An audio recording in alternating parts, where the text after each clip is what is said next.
everyone. The time is 5:36 p.m. It is Thursday, March the 7th, and I'm going to call this special City Council meeting to order. Would the City Secretary please call the roll?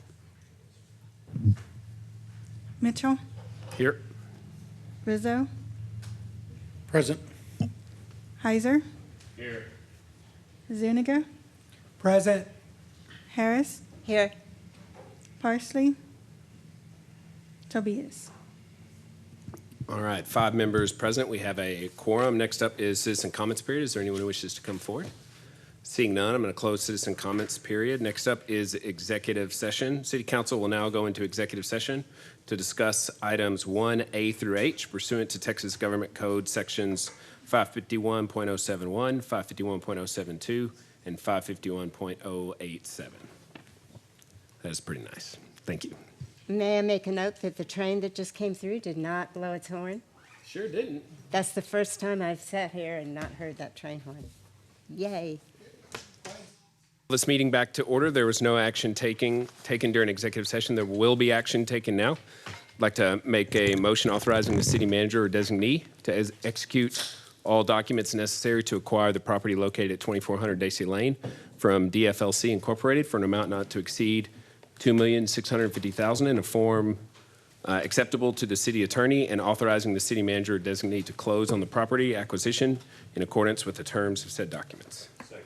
All right, motion by the mayor, second by Councilmember Heiser. Is there discussion on the motion? All those in favor say aye. Aye. All opposed. Motion carries 6-0. Motion to adjourn.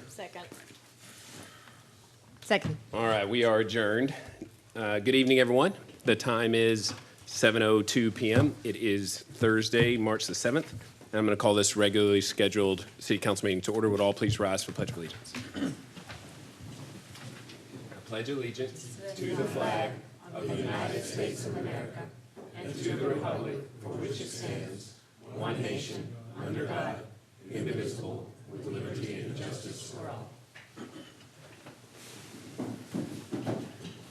Would the City Secretary please call the roll?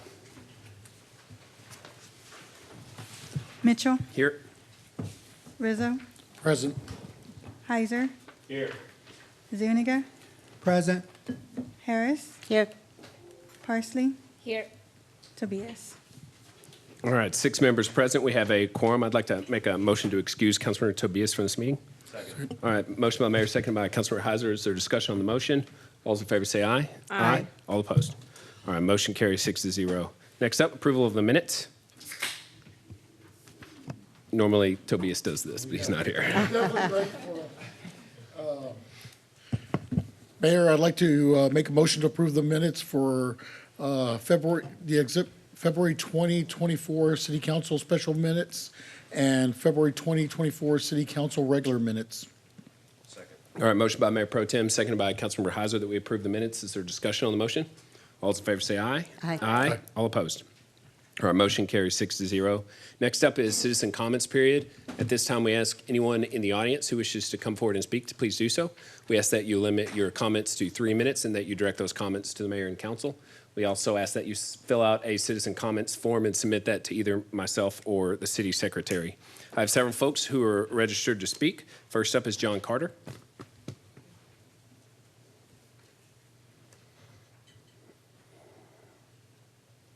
Hi, I'm John Carter. Can you hear me? Yes. Whenever I need help in making a decision on what to do, I go to the good book. And so I have a couple of comments about, this has to do with the 21st agenda item today. A gay pride event. I don't think there's anything prideful about it. I think it's disgusting.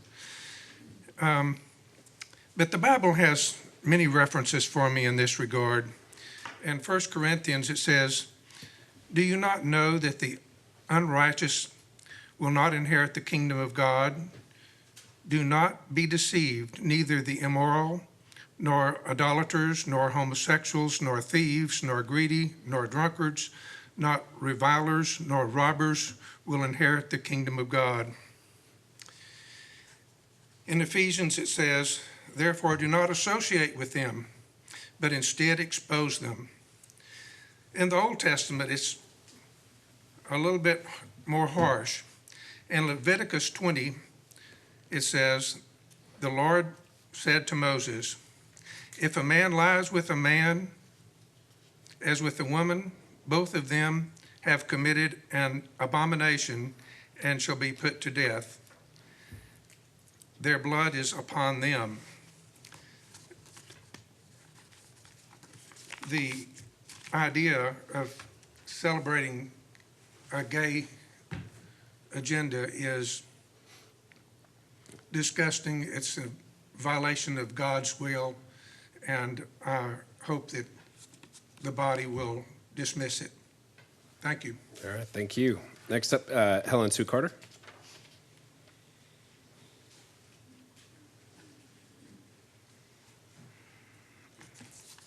Hello. Thank you for hearing us. I hope you've been paying attention to current law regarding the gay pride and drag queen and all those associated items. And as well, I hope you're looking at the headlines. Some of them say, Texas Attorney General says celebration of pride events violates state law.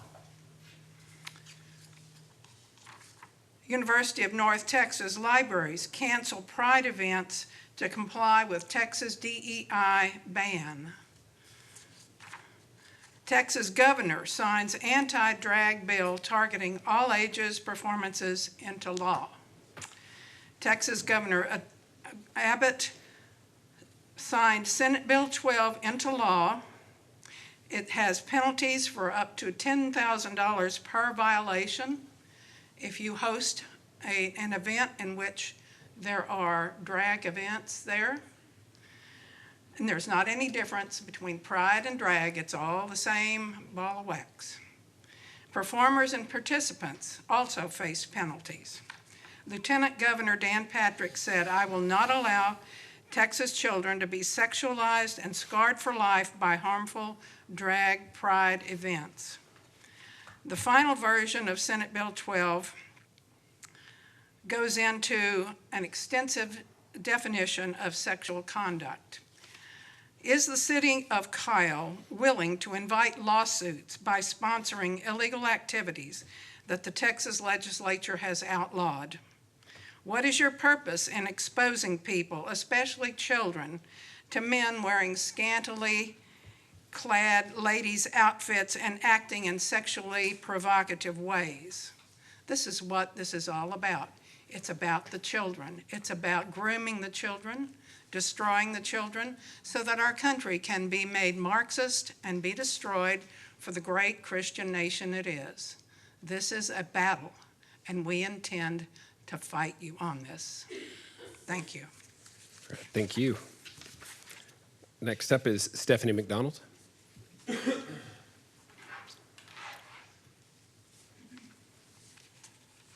Good evening, Mayor and Council. My name is Stephanie McDonald. I'm a Kyle resident, and I'd like to speak on agenda item number 21.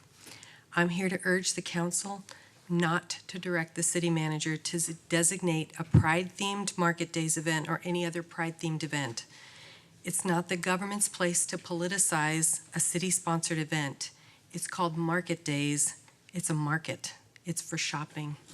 It discourages shoppers and other merchants from participating. It's bad governance.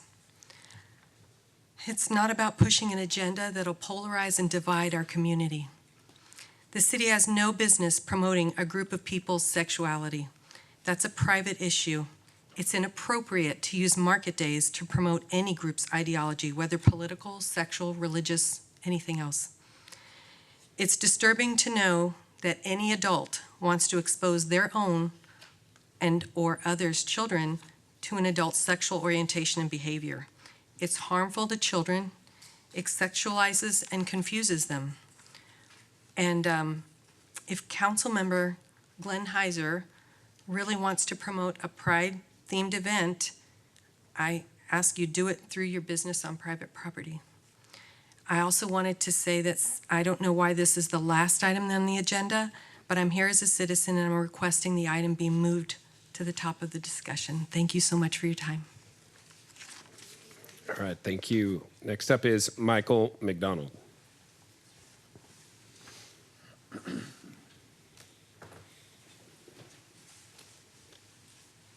Good evening. I also would like to speak against item 21. It is called Kyle Market Day. What is Kyle Market Day? It is addressed to all citizens of the city of Kyle plus others who want to attend. It is where vendors come to sell their wares. It is where children and others can come and create arts and crafts. It is where we can buy arts and crafts. It is where local farmers and others can come and sell their fruits, vegetables, and edibles. It is where we come to listen to live music. It is where all citizens should be welcomed. It is a gathering for all citizens to come together and enjoy each other's company. It is supported by our tax dollars, the tax dollars for all citizens of Kyle. What it's not. It is not political. It is not where we elevate one group of people over others. It is not where a lifestyle is introduced, celebrated, and elevated above others. It is not to be used to divide the citizens of Kyle. It is not where organizations come to recruit new members. It is not a tool to divide the citizens of Kyle. Several years ago, our professional sports teams decided to accept and promote the ideas of certain groups. These groups were not inclusive, they were divisive, and that is exactly what they did. They divided us. Those who believe the ideas against those who oppose them. Sports leagues, both professional and semi-professional, should not be political. They should be an escape. Events where both ends of the political spectrum can come together and enjoy themselves without having contrary feelings and emotions bombarded against each other. Our country is still divided because of the decisions these leagues made. There are still people who will not watch the NFL. There are still people who will not watch the NBA. There are still people who will not watch Major League Baseball because of the agenda that they support. There are some people who still refuse to watch these sports, and they will continue to not watch them many years later because they decided to get political. Sports and entertainment is an escape. Why did these leagues decide to interject politics into their broadcasts? Was it peer pressure from these groups? Was it money that influenced them? Was it personal? Events like Kyle Market Day should also be an escape. Events where both ends of the political spectrum can come and enjoy themselves without having to defend their political ideology and have to be exposed to contrary views. All right, thank you, Mr. McDonald. Your time is up. Appreciate it. Yes, sir. Next up is Armando Escalante.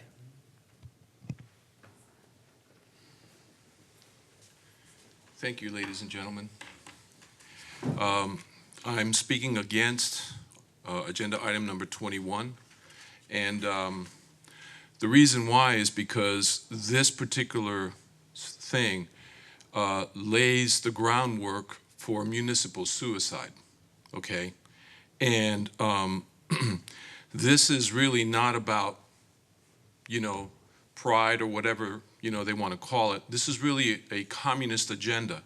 And it's really important that we understand that. So what I'm going to do is I'm going to go ahead and read so you can get some glimpse and an idea where these ideas come from.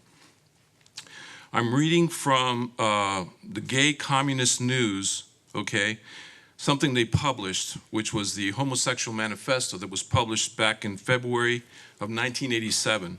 And I'm going to read some excerpts, and I'll try to be as brief as possible here because it's relatively short, but there's a few things that are important to note. It's not pretty, but it's going to give you a pretty good idea where these movements come from. It says, "We shall sodomize your sons, emblems of your feeble masculinity, of your shallow dreams and vulgar lies. We shall seduce them in your schools, in your dormitories, in your gymnasiums, in your locker rooms, in your sports arenas, in your seminaries, in your youth groups, in your movie theaters, bathrooms, in your army bunkhouses, in your truck stops, in all male clubs, in your houses of Congress, wherever men are with men together. Your sons shall become Arminians and do our bidding. They will be recast into our image. They will come to crave and adore us. Another excerpt. All laws banning homosexuality activity will be revoked. Instead, legislation shall be passed which engenders love between men. All homosexuals must stand together as brothers. We must be united artistically, philosophically, socially, politically, and financially. We will triumph only when we present a common face to the vicious heterosexual enemy. The family unit spawning grounds of lies, betrayals, mediocrity, hypocrisy, and violence will be abolished. The family unit, which only dampens imagination and curbs free will, must be eliminated. Perfect boys will be conceived and grown in the genetic laboratory, which is where you get the trans movement. They will be bonded together in communal settings under the control and instruction of homosexual savants. Okay, I'm running out of time here, so I'm going to read the last one. We shall rewrite history filled and debased with your heterosexual lies and distortions. We shall portray the homosexuality of the great leaders and thinkers who have shaped the world. Tremble, hetero swine, when we appear before you without our masks. This is what you're facing, ladies and gentlemen, and you'll be committing and laying the groundwork for municipal suicide if you allow events like this. Thank you very much. All right, thank you. Next up is Eileen Escalante.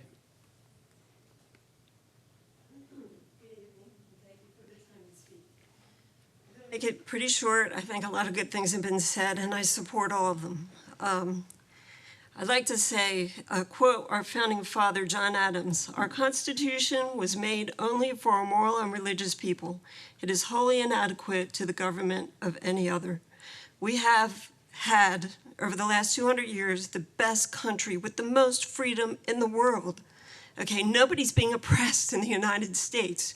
We have special interest groups who are trying to take over and oppress the Christians, and it's not right, okay?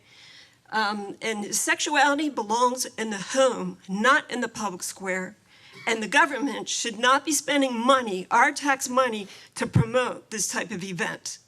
That's all I have to say, but it's oppressive to the rest of us, and it's wrong. Thank you.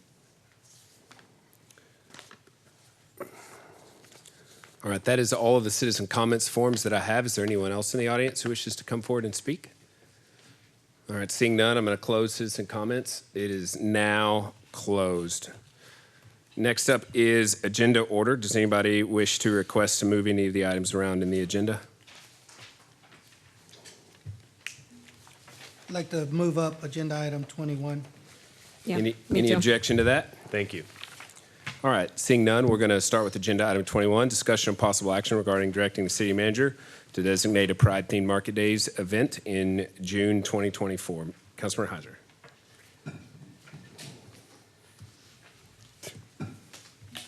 Thank you, Mayor. So this is a growing city, and as we get bigger, we need to start thinking bigger and thinking about how we can be more inclusive for those who live here, to try to normalize a lot of the things that 5 people showed up here tonight to speak against. And it's opinions like what I just heard for the last 15 minutes that really allows for people who identify a certain way to feel excluded and feel shunned in their own community. And I think we're better than that. And I'm not speaking to council or the city right now. I'm speaking directly to the 5 of you who spoke tonight. And you can, 6 of you, you can stand here all day and quote Bible scripture and use God as a shield for your disapproval and hatred. But it's 2024, and we live in a growing city where there are more people who are not like you than who are like you. And you could apply that any number of ways. And to the gentleman who stood up here and used the adoption of sports leagues, special interest events, citing less fan participation. Like, I am 0% worried that this item is gonna make there be less participation in government. And it took this item for you to show up here tonight and to participate in government. To that, I yield to the floor. All right, so do you want to give an overview of what your item is, what the request is? Sure, thank you. So this is not a parade, it is a Pride-themed market days. That is it. I am asking in this item for a council to consider one weekend or one Saturday in June to display the Pride theme, and June is Pride Month. So that is what I am proposing. Yeah. Does anybody have any thoughts on that proposal? Councilmember Parsley.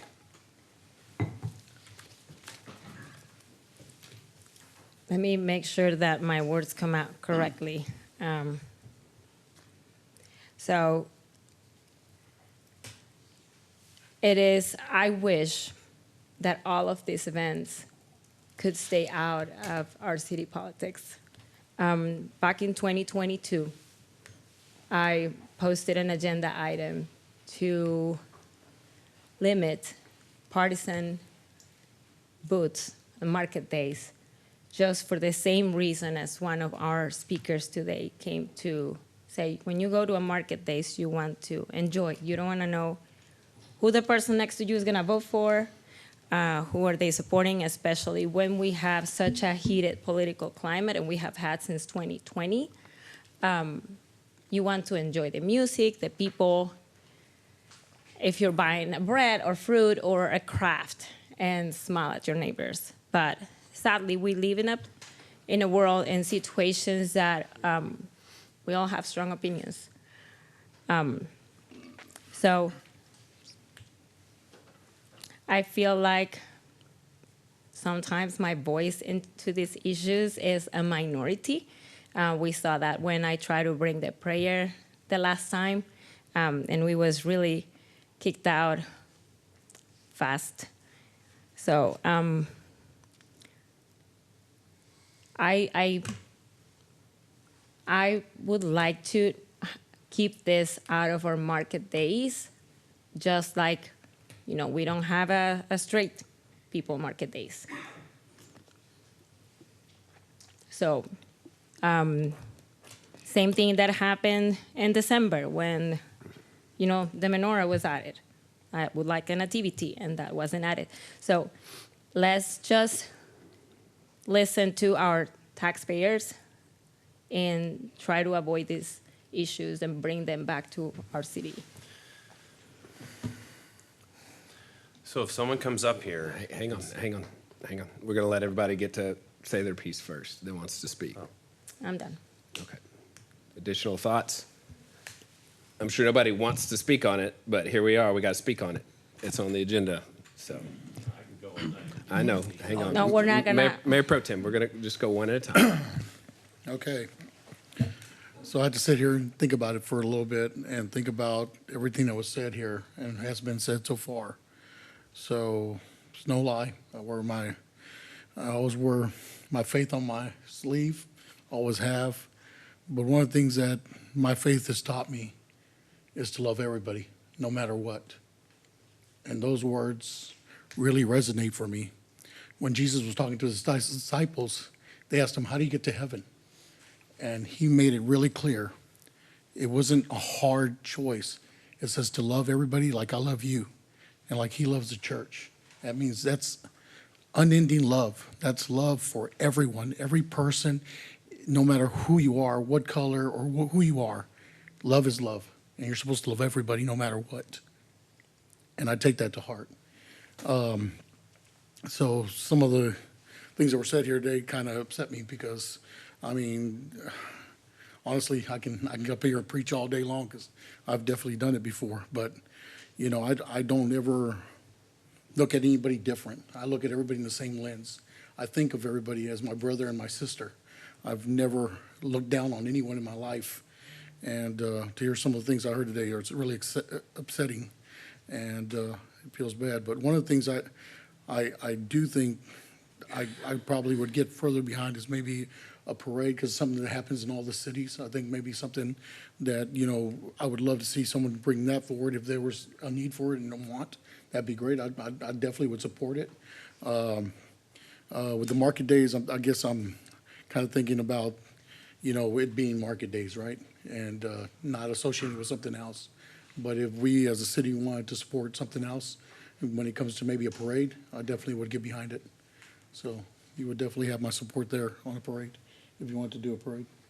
But for market days, I think market days should be market days and leave it at that. But if in the future you want to bring something forward, like maybe a parade like every city's doing right now, I definitely would support it, council member. Councilmember Zuniga. Oh, yes. Well, I would just prefer to table this until we can study the issue, hear more of the other side. My feelings are just, you know, we are all human beings. We're born, we think differently, but I would prefer to have this item tabled to discuss more information about what we can do about this item. I don't know what there is to table, though. Like, is there going to be a market days with the theme or not? Well, all I could say is if we table it or take different action than what you proposed, the next meeting, we're going to have just as many people giving, you know, their thoughts from the other side. So that's what we're about to find ourselves into, is just having a great, long, emotional debate with different people having different points of view on the matter. So if we table it, I don't want to bring it back, but it doesn't matter that, you know, there was already pressure last year for us to do a Pride-themed market days, and that pressure is not going to stop. So there's no scenario here. You make one group happy, you're going to make the other group mad. We make difficult decisions in every meeting, and it seems like in the last year, with each passing meeting, some of those decisions have become more and more difficult and more unpopular. This decision, at least in my mind, knowing the 6 people and the 7th who's not here, knowing all of you individually, this should be a simple decision to make.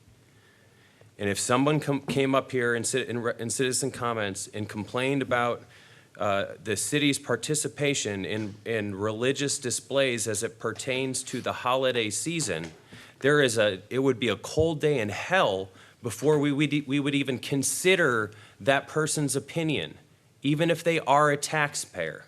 We cannot use that 6 people here showing up tonight and using them is the rule and not the exception to a town of almost 70,000 people.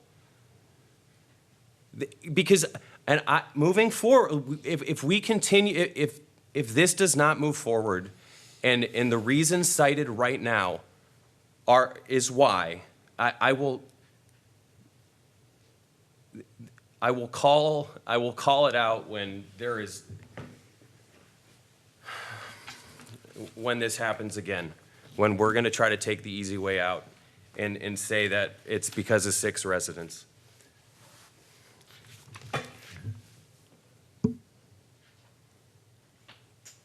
Councilmember Harris. In the history of the United States, there have been many groups who've been discriminated against and whose rights have been abridged. by us, the Caucasian European people. We have similar issues with our LGBTQ community. They are discriminated against. They are talked about in religious terms, much like I heard African American people talked about. I would not want to encourage that kind of discrimination. You know, we've had multiple requests for some recognition of that community, and I don't have any trouble recognizing that community.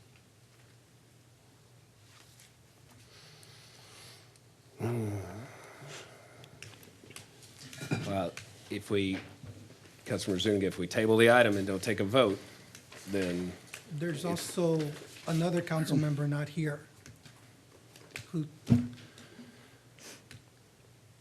No. There is a quorum, I- so we don't Yeah. really need You want to go it. ahead, Rizzo? Mayor, I'd like to make a motion to approve agenda item 21 as written. Second. All right, motion by Mayor Pro Tem, seconded by Councilmember Heiser, that we approve agenda item 21. Is there discussion on that motion? Yeah, so, Councilmember Parsley? No, go ahead, Mayor. There's no easy solution here. So for a fact, there are people on the other side who have their moral reasons to give their arguments. I've always been of the opinion that these types of things should not be a part of government. That's no secret. But that cuts both ways. So I didn't like the menorah, which maybe y'all wouldn't have a problem with putting a menorah out. I saw that as outside of the bounds of what, government should do. I was against adding an invocation to start every meeting just because of the dynamics of it. I think generally we should be sort of vanilla and focused on, roads and infrastructure. But, I didn't want to give the Hayes Caldwell Women's Center money, but we had a bunch of folks here and there was a desire to give towards that, which I thought was outside of the scope of city government. It's on and on down the list it goes. But, at the end of the day, I don't think this is a very heavy lift for us to allow for a group to have a day where they feel celebrated and welcome. I know there's a ton of folks that are in the community who feel that way and feel very hurt by the statements that were made earlier. I do recognize that. I'm from a conservative Christian background. Many members of my family have echoed those similar statements. So it's just difficult. It's difficult for me. But I will support it because I think that's the direction that the city wants to go generally. I wish that it wasn't always that way. I don't think separation of church and state necessarily makes a lot of sense sometimes because I think we cherry pick what that means. We have religious holidays that we send federally approved, that we send staff members home and pay them so that they can go and worship. That's growing, so it's not all just Christians. Some of it's Judaism, some of it's other religions. So, yeah, I support it, even though I know that no matter what way I take it, you guys will hate me for supporting it, vote against it. Next week, someone hates me. So I just have to decide, what do I think is the right thing to do when forced to make a decision. And I fully believe that even if we voted it down, it would come back and would eventually pass. So I'm fine to allow it to move on. It's also agenda item number 4 as written, I think provides some guardrails around what this might be. It's a theme for one of our market days to allow for folks who, maybe there would be people who would like to come to that and some who wouldn't. I don't know. But anyway, I support it. I'll vote for it. So is there any further discussion? Councilmember Parsley. I just want to make sure that I state this. This is not, in my opinion, as a discrimination.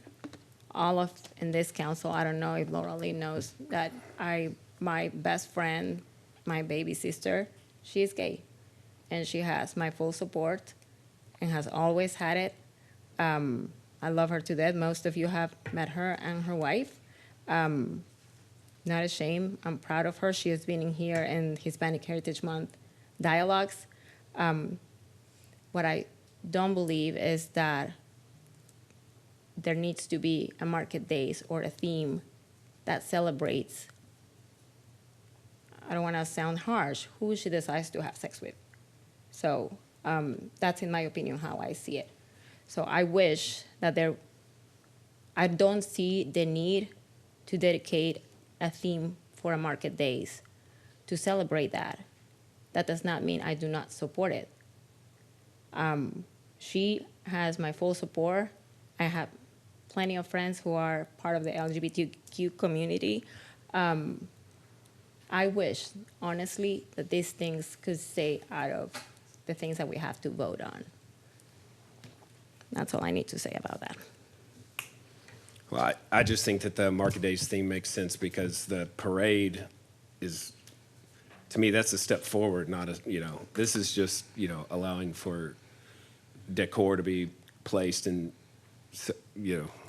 if you do a parade, that's probably inviting more. I know a lot of cities have parades, and I guess that's probably the direction that we're going. It's, there is a Pandora's box element to all of this that I recognize, but I think we opened that box a few months back. I think there's also some hypocrisy in the way that we're rolling these out because, Look, honestly, kind of feel like I was blindsided with this in a way. It was a later meeting, came out kind of late. I don't like being blindsided. That's one thing I hate. I mean, I can't stand it. I hate being blindsided, especially because I don't really have time to reflect on something, and it's definitely tough. But we're here. There's no closing it now. All right. Any further discussion? Roll call vote.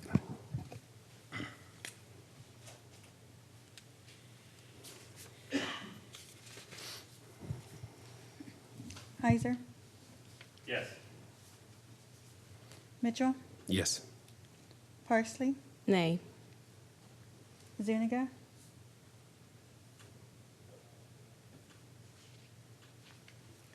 I can't make a decision. You got to vote. Charter compels you.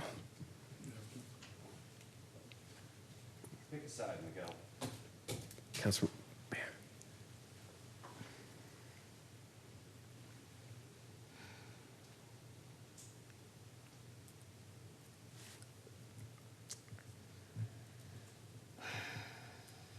I would say yes. Rizzo, Aye. Harris. Yes. All right. Motion carries 5-1. All right. Next up is agenda item number 3, a proclamation recognizing Women's History Month.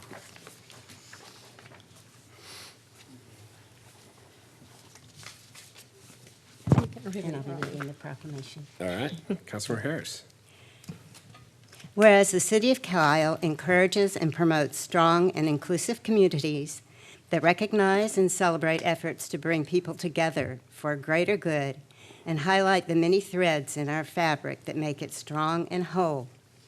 Whereas Women's History Month has its origins as a national celebration in 1981, when Congress authorized and requested the President to proclaim the week beginning March 7, 1982, as Women's History Week.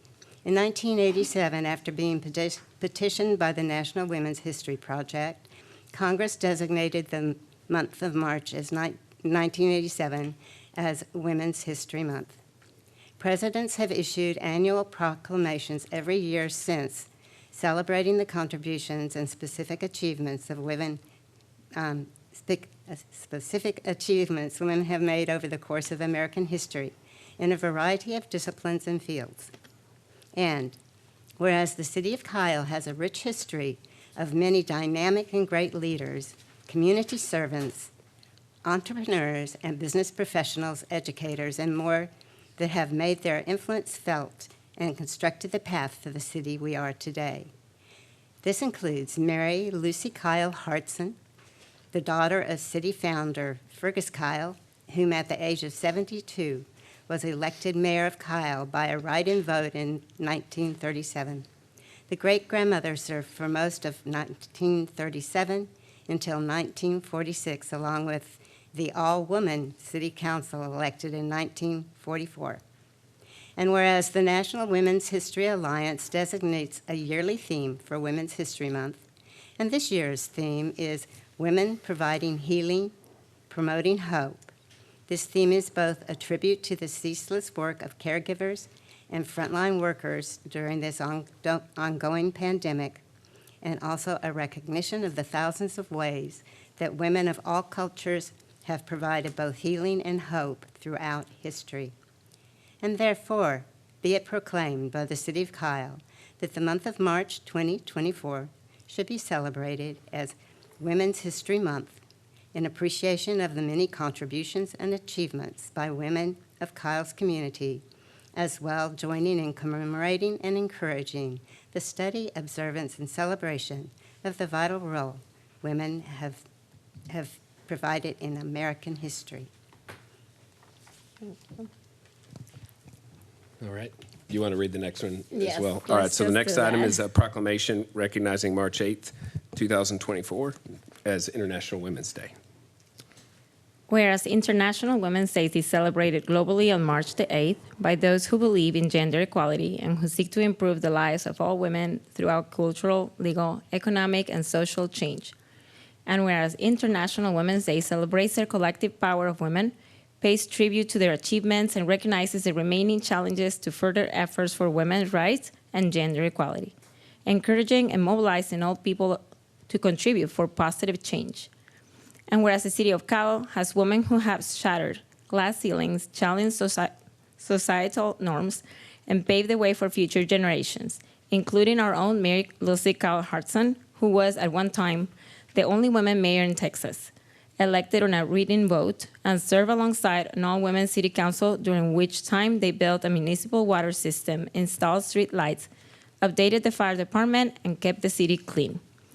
And whereas Kamala Harris is currently serving as the 49th Vice President, the first and highest-ranking female official in the U.S. history. And whereas currently there are women serving locally in leadership positions, inspiring the continued work in advancing the rights, opportunities, and full participation of women and girls of all backgrounds. And whereas the City of Kyle honors the accomplished and visionary women who have helped build our city and our country, including those whose contributions have not been adequately recognized and celebrated. And whereas on the 113th International Women's Day, we encourage everyone to break down barriers, challenge stereotypes, and create environments where all women are valued and respected, in support of the 2024 theme of Inspire Inclusion. Therefore, be it proclaimed by the City of Kyle that March the 8th, 2024 should be celebrated as International Women's Day. Thank you. And I am very excited to be able to read this with Dr. Laura Lee Harris, because this, we're just two of those many women that are in city politics. So, All right. Does anybody have anything they want to add to that? Councilman Zuniga.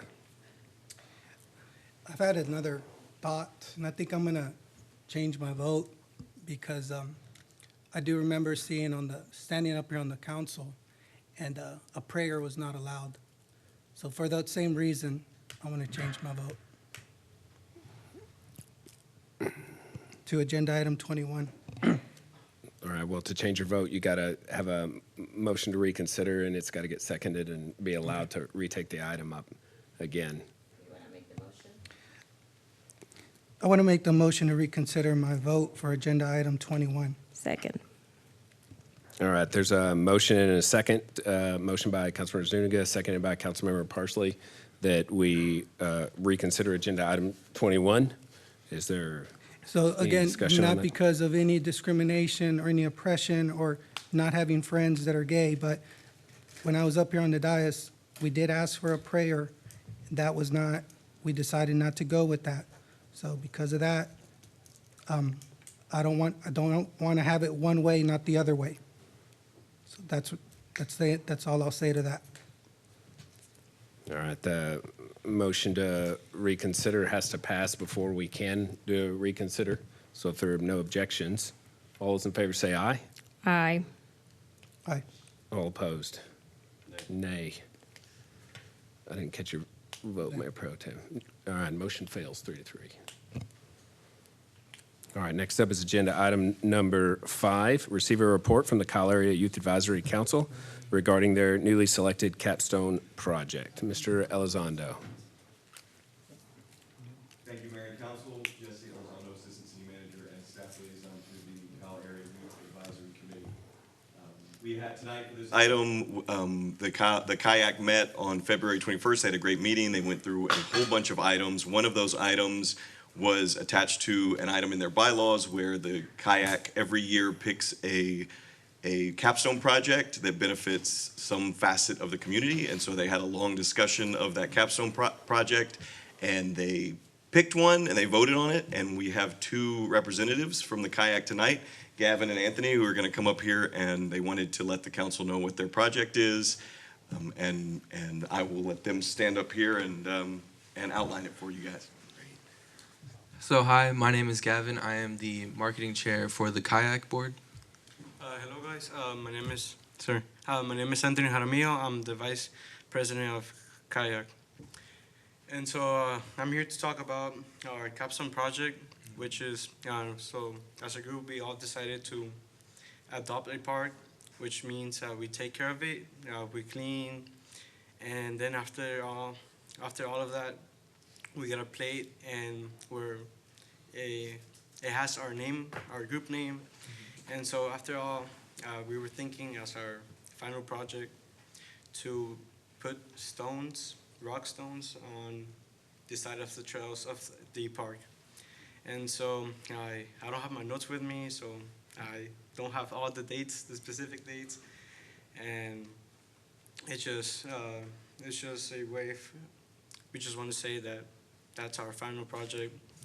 We want to invite all of y'all to come, and there is a fee for a rock, and I don't remember what was the fee, but it would be great if all of y'all could show up and put a stone next to the trails of the park. That way, that memory stays in there forever.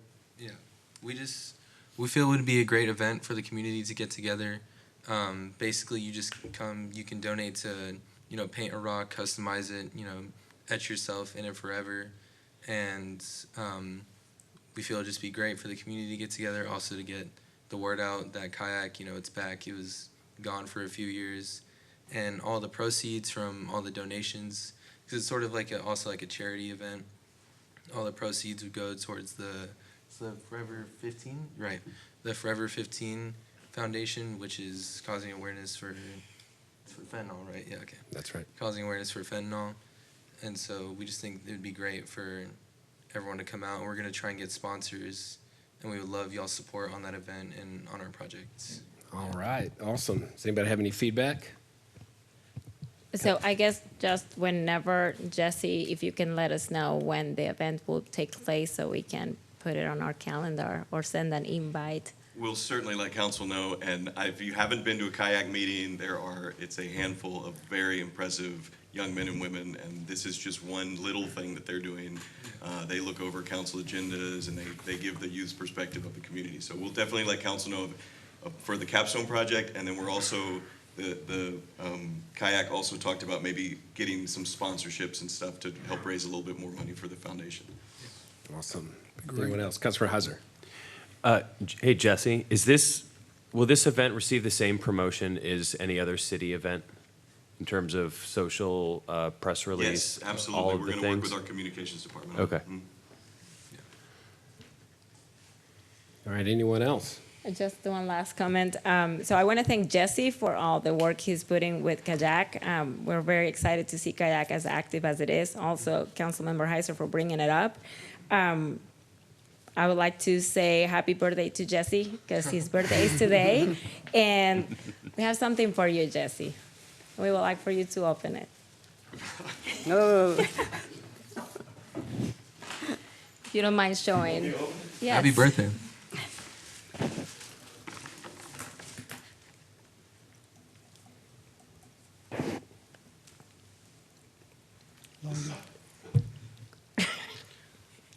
It's a T-shirt that says "Longest Presentation Award Winner." That's very nice of y'all. I was hoping no one would know it's my birthday, but somehow y'all found out. I appreciate it. This item is about the kayak and their capstone project, by the way. But yeah, wrap it up. You're talking about Thank y'all very much. That's very sweet. All right. I'll wear it to the next council meeting. All right, Thank you, guys. Thank you. Thank you. Thank you. All right, next up is agenda item 6, receive a report, hold a discussion, and provide staff direction regarding an update on the city's recent mental health requests for proposals. It was a really appropriate gift for Jesse. Totally. And that was a very impressive presentation from the kayak board members, so I'm excited for that. Good evening, Rosie Truliv. I'm the Director of Administrative Services. I'm here to give you a brief update on the mental health RFP. How do I make it go? I'm pushing the button. Anyone?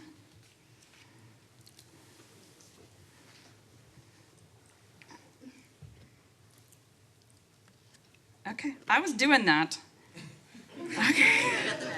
Okay, fine. I was having problems with my computer earlier with Chief Barnett. Maybe it's something wrong with my fingers. So I'm here to talk about the mental health RFP. As you guys know, you had a presentation in December from Councilmember Heiser. We issued this RFP on January 8th of 2024. Proposers were asked to identify and address the needs of residents under the age of 18 associated with mental health. Proposers were also asked to identify the total funding necessary to implement their plan. We have $100,000 budgeted for mental health services in the fiscal year 24 budget, and we have identified Hays County and the Hays Consolidated Independent School District as potential partners for this project. And I'll also remind you all that you know this, that mental health and human services is a strong component of your legislative priority programs that you have for the coming year. So in response to our RFP, we have 6 proposals.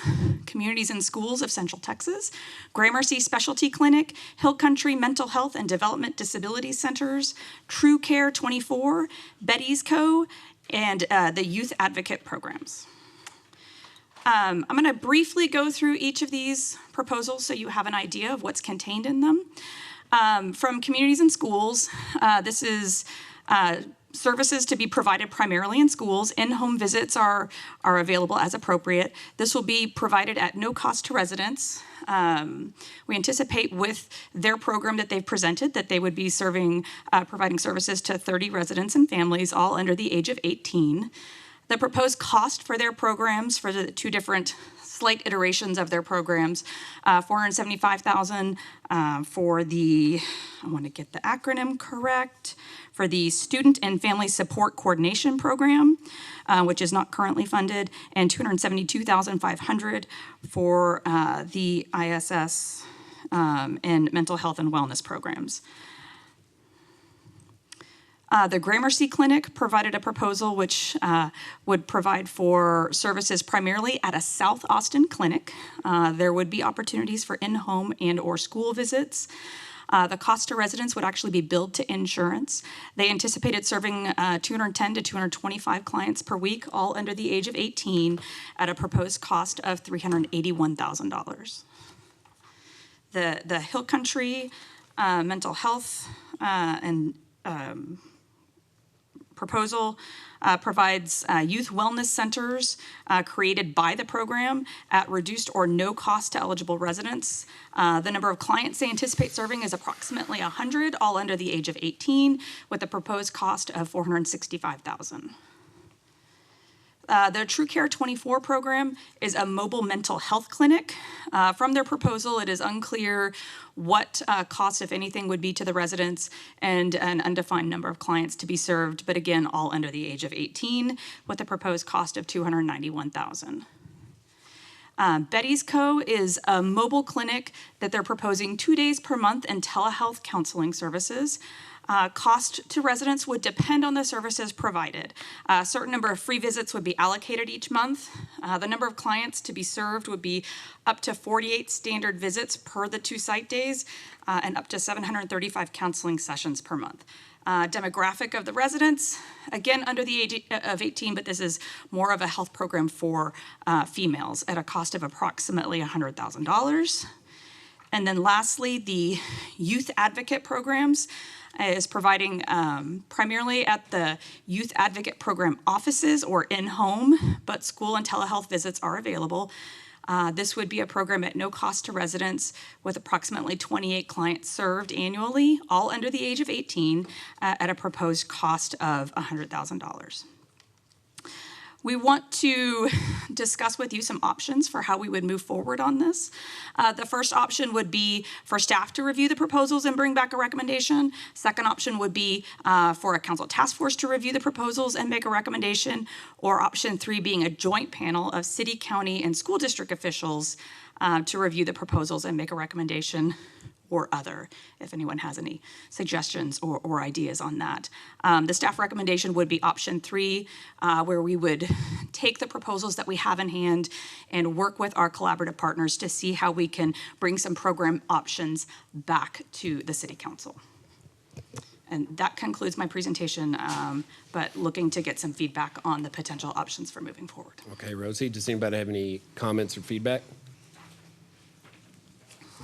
I generally support option 3. I think that's a good plan. I know the county's moving forward with a major initiative, so this would be a great resource to add to that discussion as we're moving into budget season and trying to make decisions about how to move forward with mental health. Councilmember Harris. Yeah, this is not something we should do just out on our own. We need to be well coordinated with the other groups in the county serving young people. It's a great initiative. I'm not sure any of the proposals quite got to where we want it to be, and maybe Councilmember Heiser would like to address that.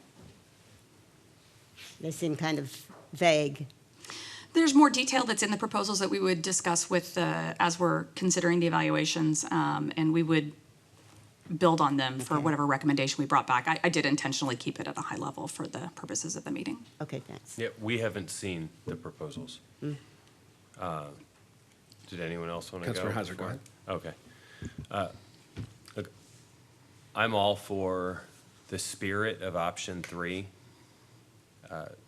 but knowing that, or without knowing if anyone else is, any of these jurisdictions want to invest in doing this. I know that they all invest their own money out of their own budgets to address this issue. So I feel like we've gotten the feedback leading up to this point. We've gotten the feedback from all of those jurisdictions. I would be okay, I would be totally open to including Matthew Gonzalez, who runs the county health department, the public health department, is a voice that could lend a consultative voice to staff. But, I mean, you all know that I'm a part of, I think, 4 various organizations within the county, whether it's mental health, homelessness, suicide prevention. They all tie back to the same concept, or some of the same concepts. And for us to go and to try to convene a panel, knowing that all these other things are happening that are butting heads for budget, I would just be, I don't know, I don't like that idea. I think there's a lot of conflicts that I don't yet understand at this point. I would say one of the reasons why we included the school district in that consideration is the connectivity to the population that we're trying to serve with this particular grant. Exactly. Or this particular program. So I think it's important to have them at the table, if nothing else, then to help us understand how we might access more readily and provide services. There's things I want to say, but I shouldn't. Mayor Pro Tem. Yeah, honestly, if we're going to be serving the age brackets we're thinking about, and we're going to serve all ages. But that's right now, something that we're seeing in our schools right now. We definitely have a need there. I definitely think we're stronger in numbers. The more of us that are working together to address this issue, I think is a positive. So I definitely would approve, be behind and supportive of option 3.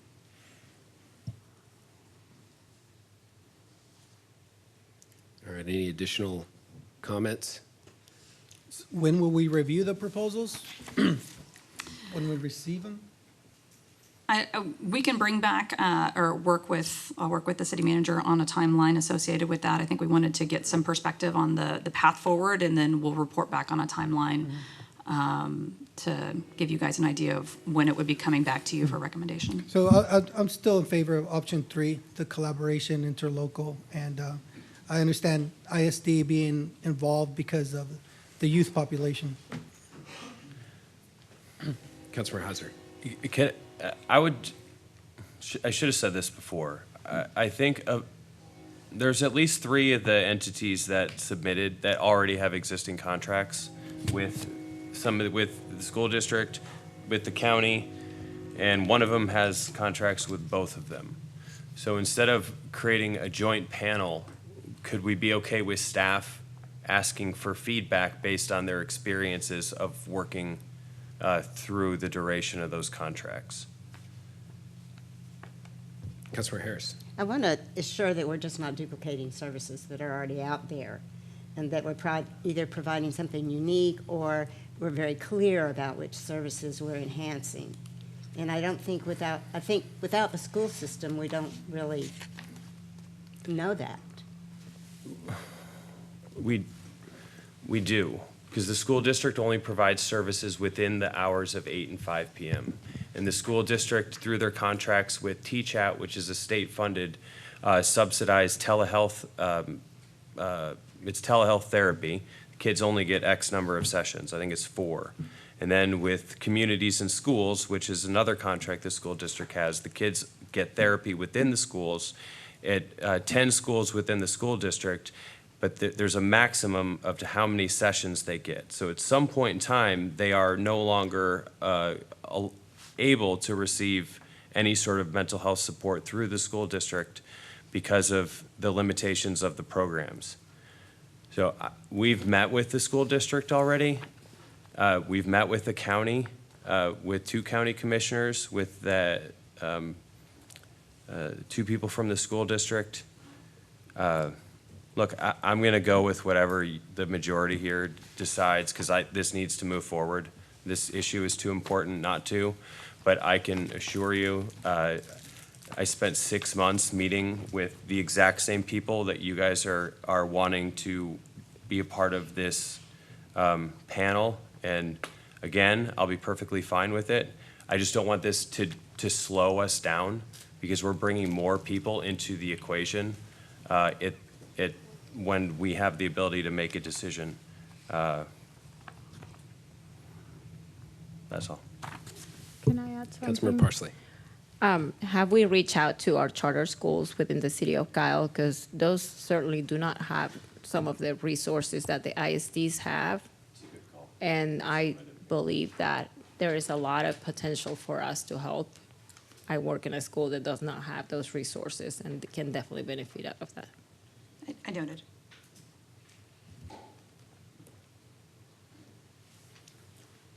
So does anyone else is everyone weighed in on this? I just would like to see if we're gonna go with option 3, that we make sure that we reach out to charter schools. We can certainly do that. Yep. Absolutely. Is there any chance that you all would be open with the staff, getting feedback from the county and the ISD, instead of creating a task force? I just want to clarify that the recommendation of staff is that it would be city, county, and ISD, and potentially, as we talked about, someone from a charter school that would be staff members from each of those entities that would serve on an evaluation panel, and then we would bring something back to you as a recommendation how to proceed.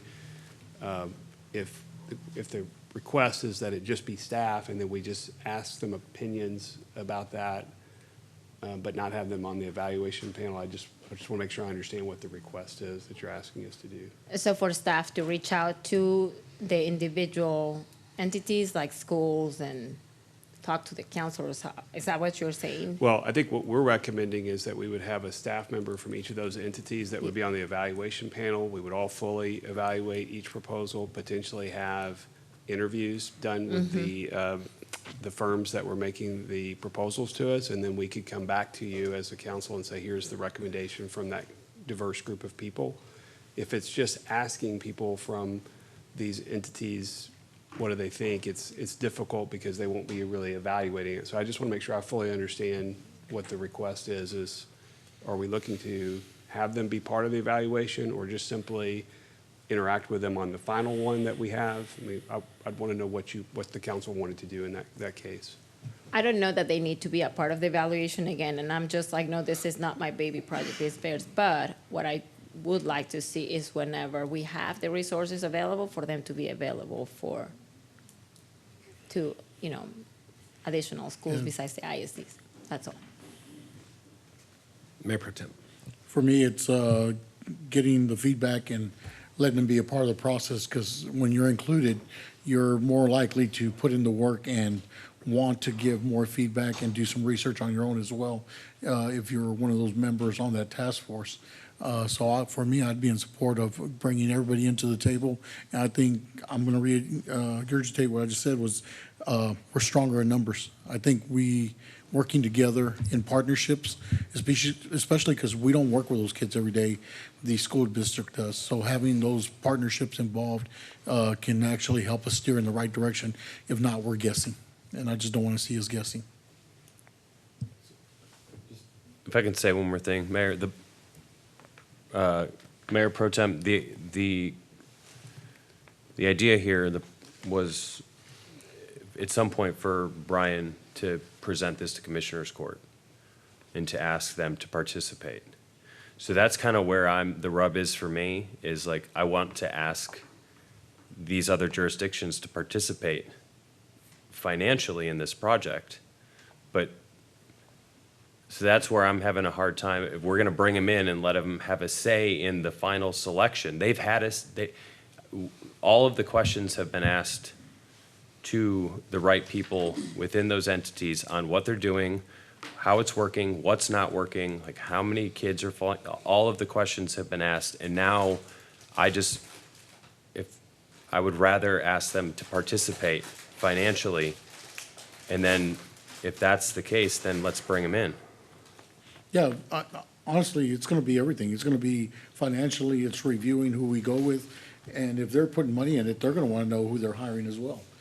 So if they're subsidizing something, they're going to want to know where their dollars are going. They want to know, they want to be a part of the process, is what I'm saying. So, I mean, this, I know Danielle said this is your item, you brought it up, but as a council member, I'm thinking about where the funding's coming from, where the funding's going, and what we're doing to move this forward and make sure that we're getting a full valuation, full assessment, and hiring the right company to come out and be a part of this. So I think if the county or school districts or even the charter schools want to be a part of this, I think they'd want to be a part of the whole process, is what I'm thinking, especially if they're putting funding into it.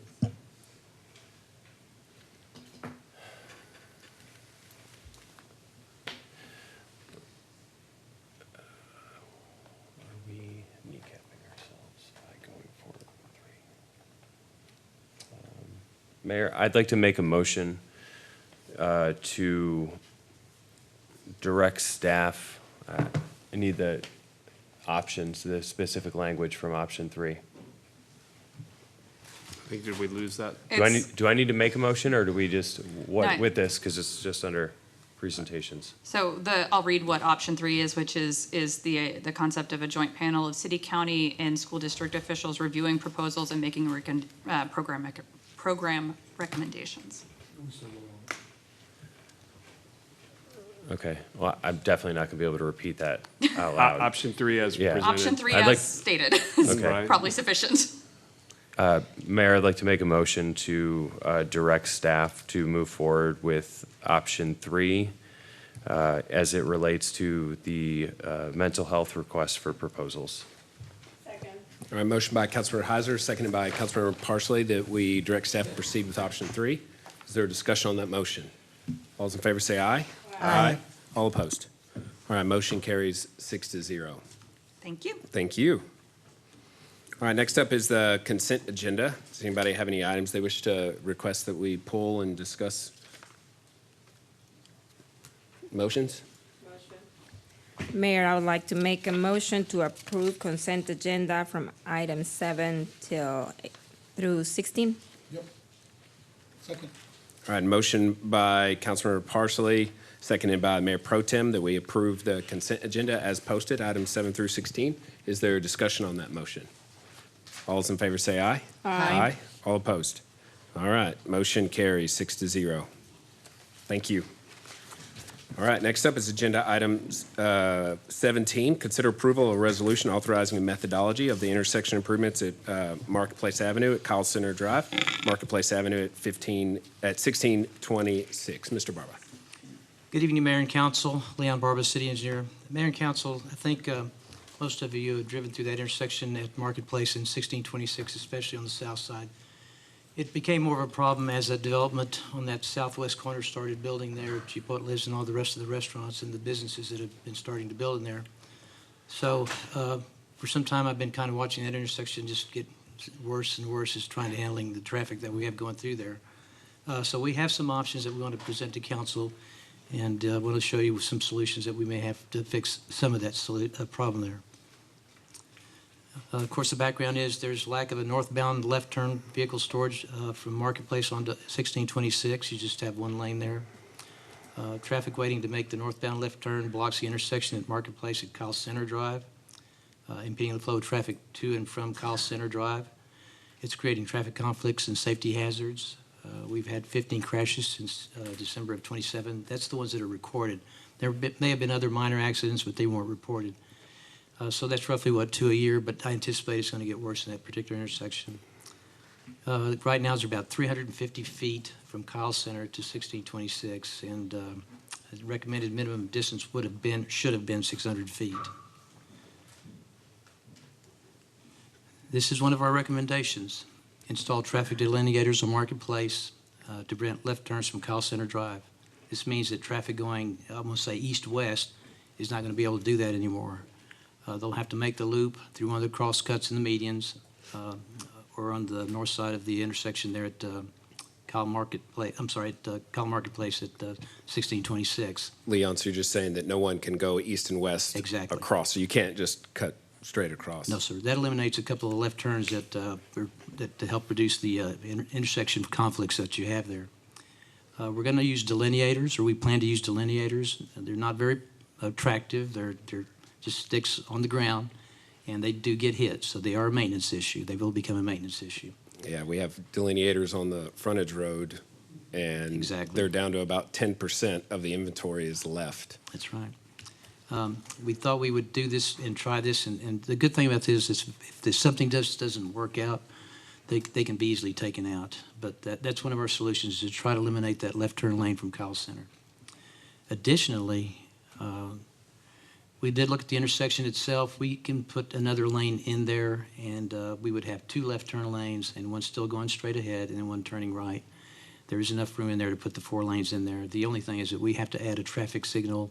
There's 3 traffic signals. You need a signal for each lane, so we'd have to add a 4th signal. The problem with that is that we don't know how soon that would happen. We'd have to contact one of the traffic signal companies and get them, find out when their crews are available to install that traffic signal itself. Installing the traffic signal itself is not the big issue. It's just finding a crew to do the work. We have talked to the area engineer. He's aware of what we're proposing, so he said once we decide on what we want to do, just to let him know that there'll be a quick review from them. Again, this would take some time to do this particular improvement there. So those are our recommendations to try to help with that traffic intersection. And option 1 is, of course, is to improve the intersection improvements as we have proposed. Option 2 is do not improve intersection improvements at all. And option 3 is council provides the direction. So council, as a city engineer, I'm appointing you all as assistant traffic engineers to help me with this particular situation. All right, does anybody have any questions for Mr. Barba? Councilmember Zuniga. I do have some questions. Leon, it seems like we always work on this intersection. Didn't this one come back with Vive improvements a week ago, 2 weeks ago? It's on the north side, I believe. So they're not in this exact, No, sir. Other side of the property. okay. So what, is it safer to go with option 2? Seems like you're creating more lanes in there. We're creating more lanes, but there's enough width for us this is going to help with traffic, helping traffic store in there. So there's plenty of room. There's plenty of width there to do that. If you notice, that right lane today is pretty wide. So how are the vehicles deciding who moves first? Is it whoever arrives at the four-way, at the stop signs first? Stop signs What is there right now? We don't have. at we Call don't- Center, Yeah. there's only stop signs on the going east-west. There's only stop signs there. Yeah, a traffic signal wouldn't work there either because of the fact that you would back up traffic into 1626, so that wouldn't work. It's just too close. Intersection's too close. And how will we pay for this funding? Is this a CIP as well? Was No, this sir, we part don't- of the CIP? No, it's not a CIP, but we should have enough funds in Public Works for the delineators. Are not that expensive. And I don't expect the striping's gonna be that big of an expense either, but the traffic signal, I don't know what those cost, I would be guessing if I tell you what the cost would be for the traffic signal. So the road is in good condition. It just needs the delineate, the markings and all that. We just need to add the markings and put the delineators in, that would be it. Okay. All right. And we did ask if the consultant working on the north side had looked at this, and they said it's not included in their plans. We kind of hoped they would have done something there, but it's not in the plans for Marketplace itself. And we did notify the owner of the CSW development, also talked to their engineer and told them to be expecting some improvements in this, some changes in the intersection. So they're aware of what we're trying to do there. And I had this conversation with the mayor today. Is 1626, how do we know it's our road and not a TxDOT road or a county road? Is 1626 a city road?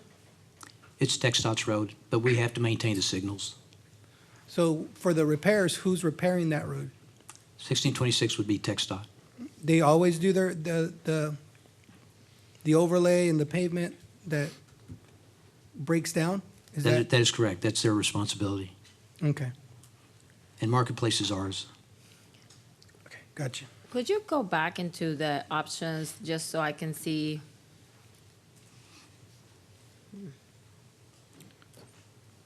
Essentially, that's just blocking So it it is off. TxDOT, it's a TxDOT road. But if you're going south and you want to turn left, you slip in behind the delineator, so you can turn left if you're going south. You can still turn turn left left. if you're going north. You cannot turn left if you're going east. So if you're trying to come out the back way from the restaurant and you're wanting to get onto 1626, you'd have to turn right and then go down and loop around and come back. That's correct. Which is gonna Not ideal. not ideal. No. And same thing if you're coming up Kyle Center Drive from the east heading west and you want to turn left, there's no way to do that. It needs a roundabout is all I'm It's saying. very confusing. It looks very confusing, just from the map here. Perfect for a roundabout. but- Yeah. I don't Brian, know what what's I one way, know you what's have two-way. you have opinions on this. You'd mentioned that you'd been thinking about this intersection because it's obviously an issue. Yeah, I definitely think the traffic is a real problem and the crossing is the issue. This is, I think, the simplest issue, certainly right now with the delineators. We certainly want them to look attractive as they can for what they are, but it will prevent people from crossing there, and I think it will improve the traffic flow. And I definitely like the additional lane and the additional turn lane. I see that personally many times a week, just driving through. It's backing up, crossing into that area, and it makes it very difficult. So the proposal that you're recommending is that, yes, we install the delineators and then we also go for the additional lanes. Yes, sir. Yeah. That's what we recommend. And then when the additional lanes are added, will we remove the delineators or is that just the permanent fix? That's a fix that we're trying to propose for doing both of those things. All right, Both so together, yes, sir. Then I have to go back to my experience with delineators in the city of Kyle, and that they are something that looks good when you put them out, and then they just get torn down and they don't get replaced very fast. So the question is, if you go with this proposal and put in those delineators, are you going to keep inventory of replacements in stock so that when they're out, you can have them put back in, just to have your crews go out and put them back, because they're going to get torn up, guaranteed? Or are you going to leave them, like, because it bothers me, like when I'm pulling out an Evo area and there's all those delineators that are supposed to be there, there's 100 yards of them, and it's designed for a reason that way. They're all gone. They're all gone. There's like 2 left.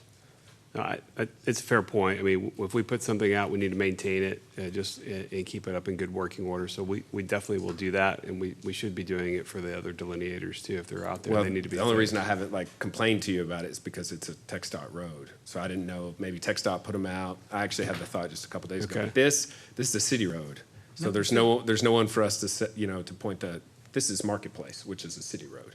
Which is, I thought Right. you said it was TxDOT. The 1626. 1626. The intersection. Oh, okay. The intersection. this entire intersection is a city issue. So the delineators will go exactly where that line that it's like kind of highlighted is? Oh, Those dots right there would be all of that's them. going to have to be replaced constantly. And so then we're gonna have to have special budget to change those every month because people will run over it over and over again. It needs to be next day. If we're gonna do that, the policy needs to be like, if delineators are reported, it's 24 hours to have them We can reinstalled. certainly do that. I think it needs to be part of just a routine inspection every week, at least, that we're going out, even if we don't get a report, that we go out and look at them, make sure they look good, and that we keep up that standard. Is there any permanent fix or option wall retain that we can put in there? Not like the one that we have by Costco, but like some sort of small wall. I forgot the name of those.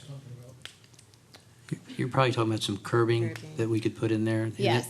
There's a bigger cost now if you start trying to put curbing in there too. So, I mean, if this tends to work and it's going to be a solution, then we could look at that later, but there would be a cost for that, for installing curbing in there. I say that we can probably start with the delineators and then get people used to the fact that they're gonna be there and then have some sort of permanent fix. I don't know if we will have to get with TxDOT for that since that's the road, but I know we're gonna be changing that every month. And my only concern with the curbing is that if they hit the curbing, I'd rather them hit these than the curbing. So, because hopefully there's enough light there at night to where people can see the curbing. Then they need to learn how to drive.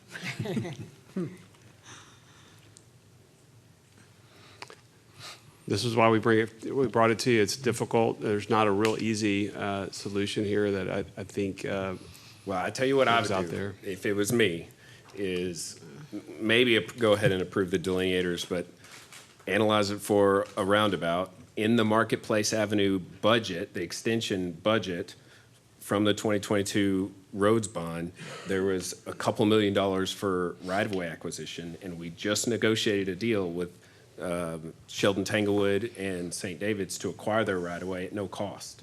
So we're in a position where we could potentially have some extra money coming out of that 2022 roads bond, and this would be a project that could be added to the scope of that, and we could turn that into a roundabout so that nobody has to lose quality of life and no longer be able to turn. It's just, that's the permanent solution if you can't put a signal, and I doubt you'd even have to really acquire a whole lot more right-of-way. Did y'all even look at it for a roundabout? That's what I was gonna ask, if we have done any traffic studies. We didn't look at it for a roundabout installation. No, we did not.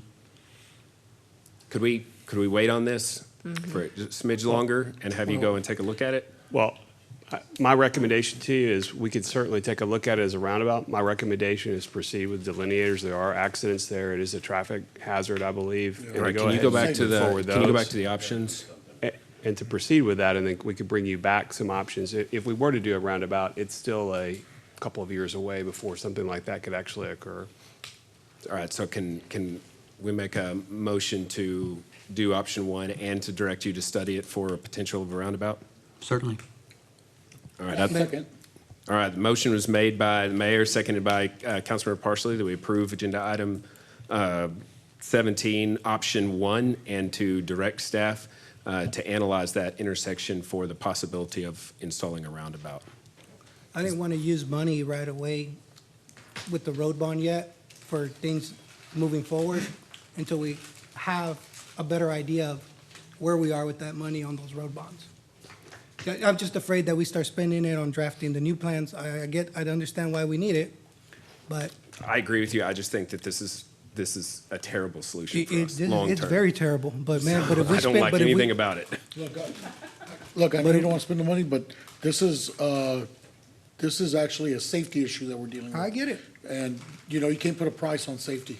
So you definitely, if it saves a life, it saves a life. Because it's real dangerous in that intersection, so we definitely need to do something quickly. No one is saying we're not going to save a life, but what I'm saying is let's not spend the money yet, already moving on new plans until we've already hit some shovels on the ground with the money we got. And if we save that money, then let's use it.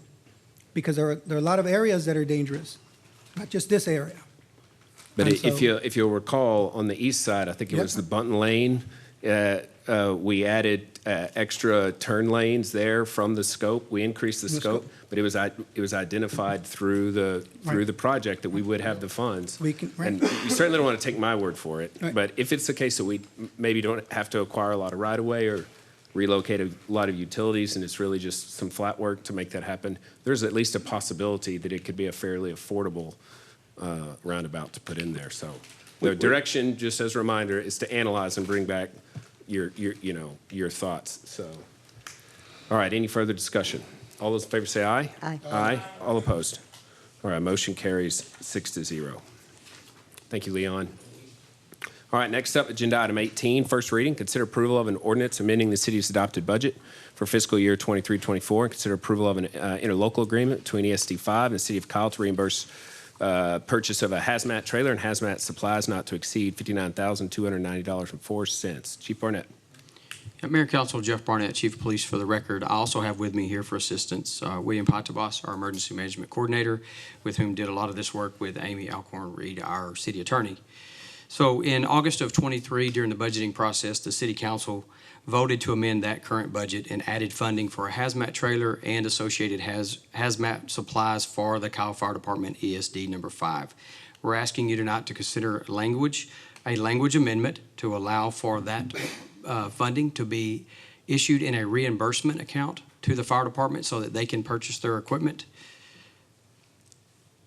Let me get caught up here.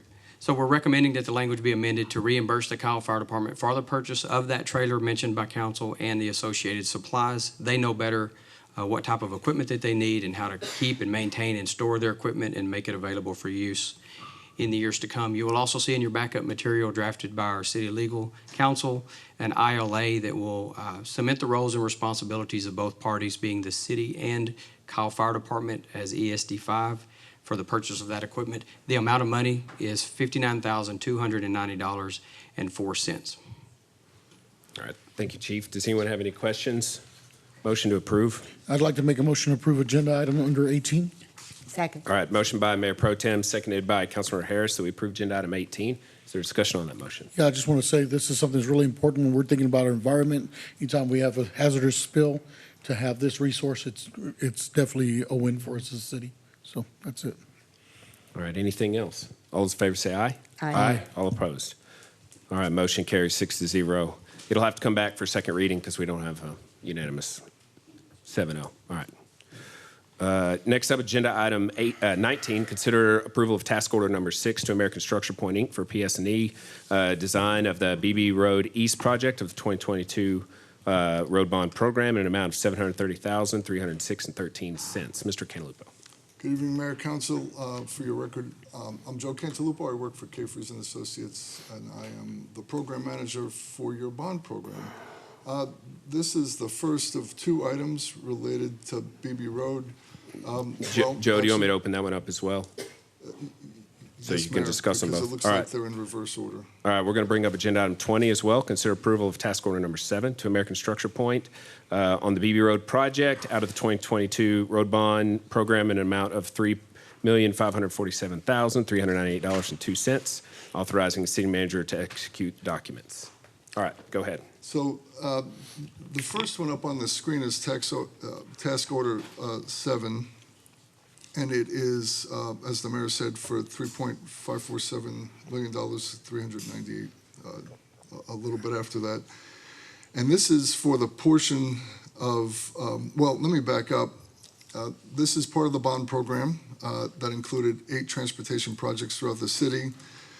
The BB Road project goes from the I-35 frontage road all the way to Goforth Road, and it's broken up into 2 pieces. The western piece goes from the frontage road now to Republic Drive, and the eastern piece goes from Republic Drive all the way east to the end.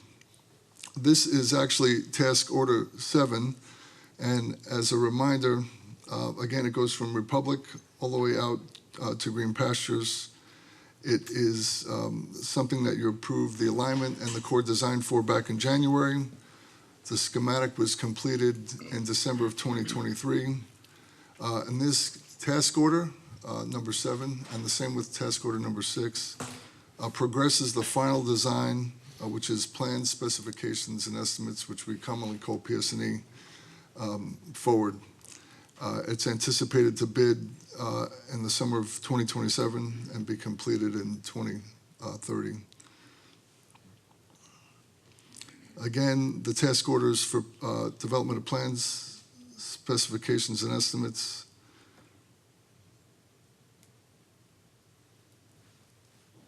And I don't know how we got past 6. Right, and we're asking that you approve this task order. Should I roll into the next one? I won't go through the history, and if we can have task order 6, please. Thank you.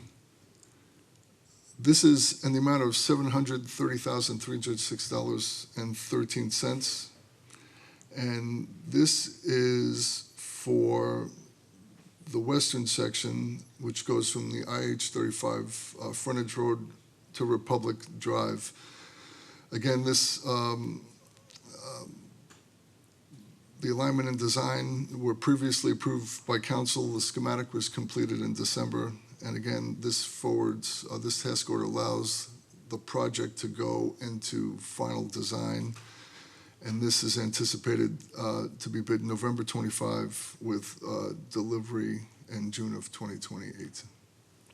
And so what we're asking is that council approve this task order as well, in the amount of, again, $730,306.13. All right, thank you, Mr. Cantalupo. Does anybody have any questions? Motion to approve agenda items 19 and 20. Second. All right, motion by the mayor, second by Mayor Pro Tem, that we approve agenda items 19 and 20. Is there discussion on the motion? Yeah, I just want to say this is great to see this road developing, something we've been waiting for a long time. And to see that S-turn come out of that road is going to be well appreciated by the residents that live out there. I think it's going to help traffic flow immensely out there. So I'm looking forward to it. Thank you, Joe. I'd just make a comment. Joe, next time, can we start to look back again at where we are with the roads and the task orders? I remember when we started this, you had presented to us a timeline table of where we would be on schedule. Right. And with the financing as well. We're preparing that. It looks like now we're going to come back at the first meeting in April to go through that. April 2nd, thank you. And we're going to go through the budget and the schedules with council. And we'll let you know where we are currently with the cost of each project and how the program sits as a whole. And we'll let you know where we are with schedules, which we're constantly in the process of refining and seeing, you know, if we get a push to add time, we're seeing if we can push back and save time. But that will all be done on April 2nd with you all. Thank you, Joe. You're welcome. All right, any further comments? All those in favor say aye. Aye. All opposed? All right, motion carries 6-0. Thank you. Motion to adjourn. Second. We're adjourned.